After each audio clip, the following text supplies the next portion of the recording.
2 days ago at 1:38 a.m., I checked my YouTube Studio app and saw something I have been waiting for almost 2 years. I finally reached 4,000 watch hours and over 1,000 subscribers, meaning I am now a full YouTube partner. I want to thank each and every one of you for watching my videos and helping me get to this milestone. I started this channel to share my journey as an independent board game designer and help and inspire other designers out there. But I also started it as a potential revenue stream to help me reach my goal of becoming a full-time independent board game designer. I'm still nowhere near being able to realize this dream, but reaching this milestone is one more step down that path. And beyond the potential money I can make from this channel, I'm just so proud and happy about the community this channel has created. And as I look back on these past 2 years, it makes me reflect on a few things I wish I had known before starting on this journey. And I wanted to share these lessons learned with you in case you're a new YouTuber or if you're just interested in the behind the scenes of this channel. So let's get into it.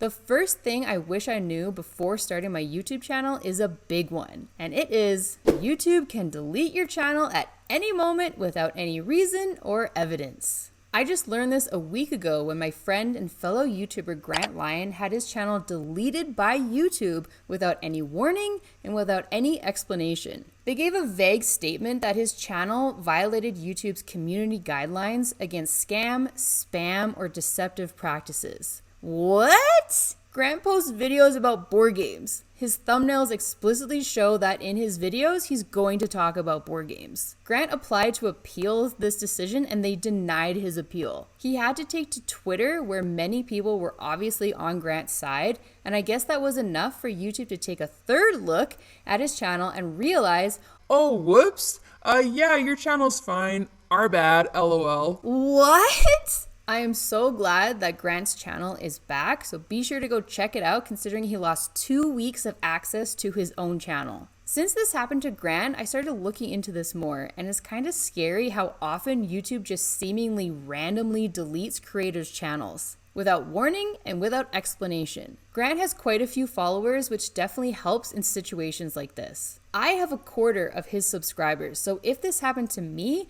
I don't know if I could generate that same level of support to get YouTube to overturn their decision. This is so scary for small or new creators on this platform. I really hope YouTube seriously looks into this, and if they have bots scanning channels and deleting people based off what their AI interprets as violations of the community guidelines, then their algorithms are wrong and they need to be rebooted. Or better yet, have actual human beings review channels and flag them if they violate community guidelines. This is definitely a big lesson I learned this past week, and I am now moving forward under the presumption that my channel could disappear overnight. And this is why I will continue to have multiple streams of revenue and never fully rely on YouTube. Moving on to the second thing I wish I knew before starting YouTube, and that is it will take almost 2 years to get monetized. I knew it would probably take at least a year, but I thought maybe a year and a half. So when it ended up being almost 2 years, that started to get a bit frustrating. I wish I had known this so I just wouldn't worry about it. I would know it would happen in 2 years and just focus on making great videos. So if you are a new YouTuber, I would suggest you assume it will take you at least 2 years to make any money from YouTube and decide if that is something you want to commit to,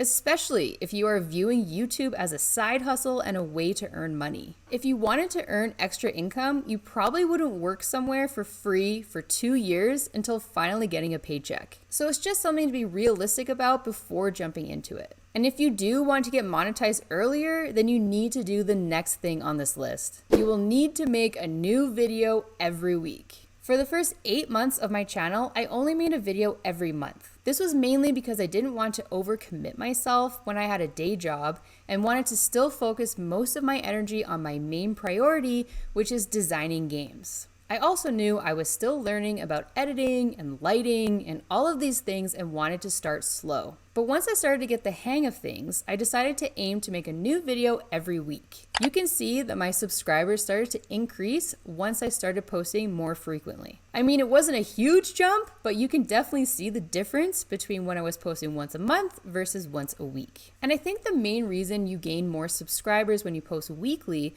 is because your viewers start to expect to see a video from you on a certain day at a certain time. It creates a schedule and an expectation that people like. I will say that I did try posting every single day on my short-lived second channel all about puzzles called Puzzles with Pam, and every day was absolutely way too much for me. I know some people are able to do this, but for me, it took over my life and I started to resent having to make the videos. So for me, making videos once a month was not enough, once a day was too much, and once a week was just right. But it would have been good to know I would be committing to at least 10 to 15 hours every week to this YouTube channel before starting. I could have looked at those numbers critically to see if that was something I could realistically fit in my life and if I wanted to make that much room for YouTube. I'm very happy to say that I have a pretty good system now where I'm able to create a video every week on a fairly consistent basis without it negatively impacting my life. I do prioritize creating videos over other things in my life, and for me, that change has been very rewarding and absolutely worth it. So creating a new video every week helps keep your viewers engaged.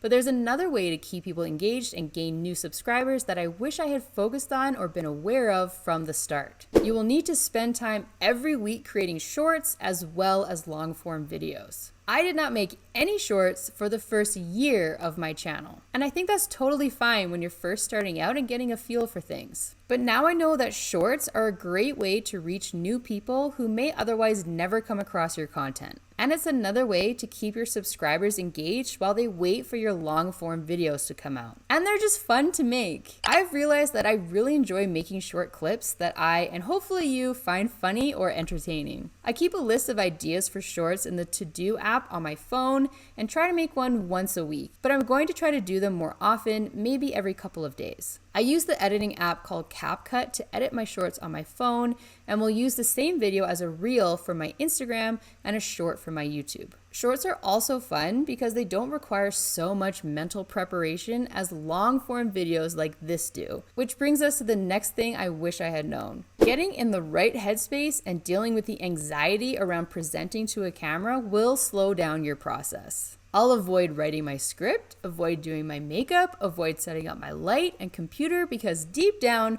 on a very basic level, I don't want to be doing this.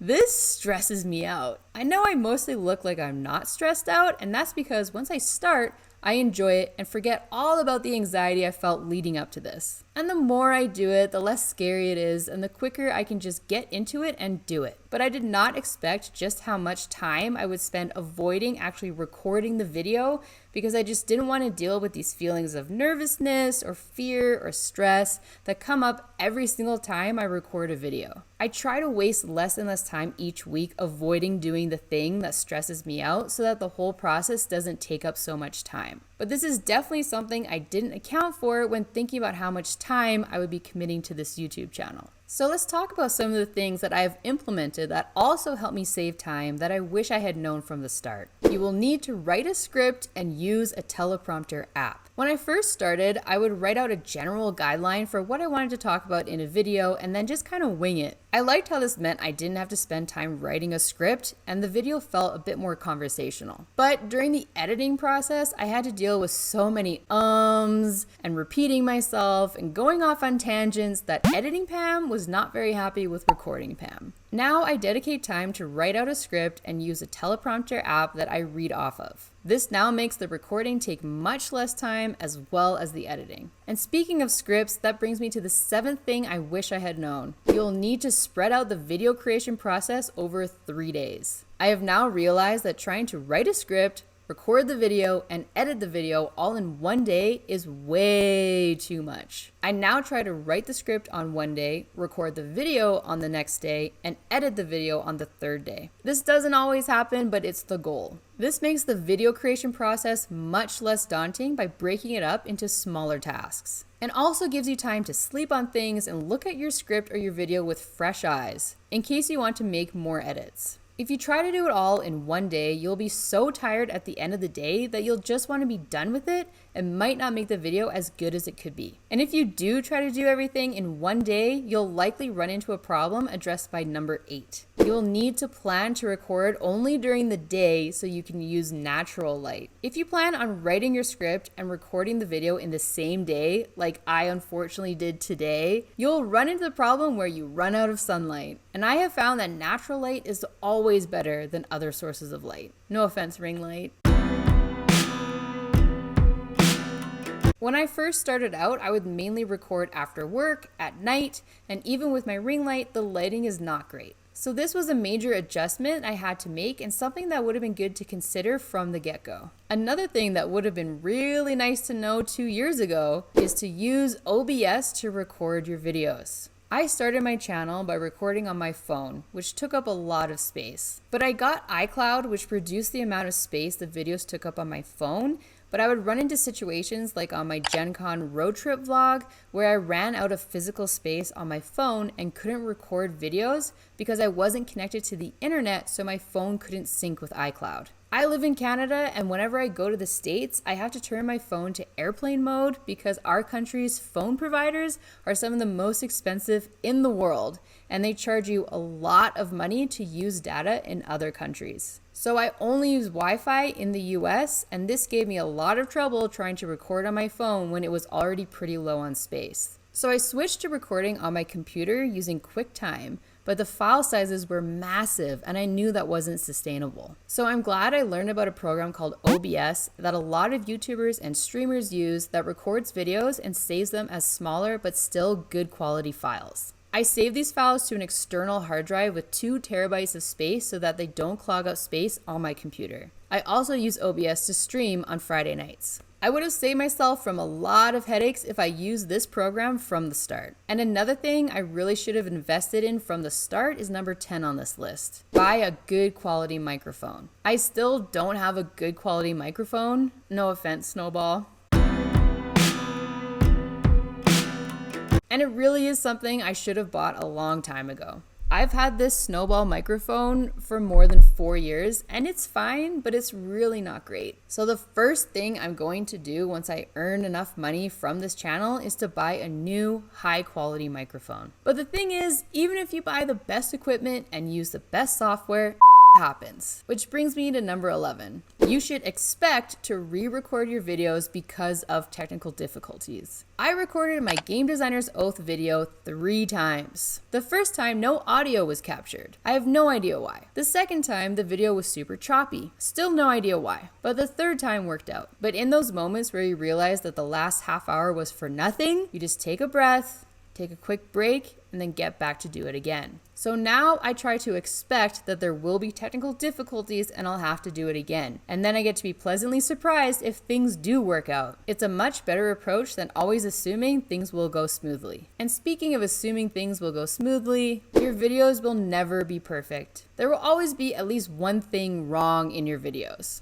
You could have a hair out of place or a stain on your shirt or dishes in the background or whatever. Publish it anyway. Done is always better than perfect. Unless there are technical difficulties that completely ruin your video, the small things that bother you will likely not be noticed by anyone else. On a recent video, I realized after recording that I had a stain on my shirt and seriously considered re-recording the entire thing. But I had to take a breath and I was able to adjust the saturation of the video so you really couldn't see the stain anyway. And when I shared the unedited version on my Instagram, a lot of people said they didn't even notice the stain in the first place. But it's good to just be done with recording the video because editing always takes longer than you think. I'll usually guess how long editing a video will take and then times that by 3. This is a general rule I have in life because I regularly underestimate how long things will take. But for editing especially. When I first started this channel, I thought mostly about the recording aspect of it, not the huge amount of time editing takes. The majority of my time creating videos is spent editing in iMovie. And yes, iMovie is a perfectly fine program to use to edit your videos. It is free and gets the job done. And once you're done editing, you have to move on to the thing that a lot of people say is the most important part of any video. You need to think about the thumbnail from the start. When I first started this channel, I honestly didn't spend any time thinking about thumbnails. In fact, the thumbnail for my first video, 5 Mistakes New Board Game Designers Make,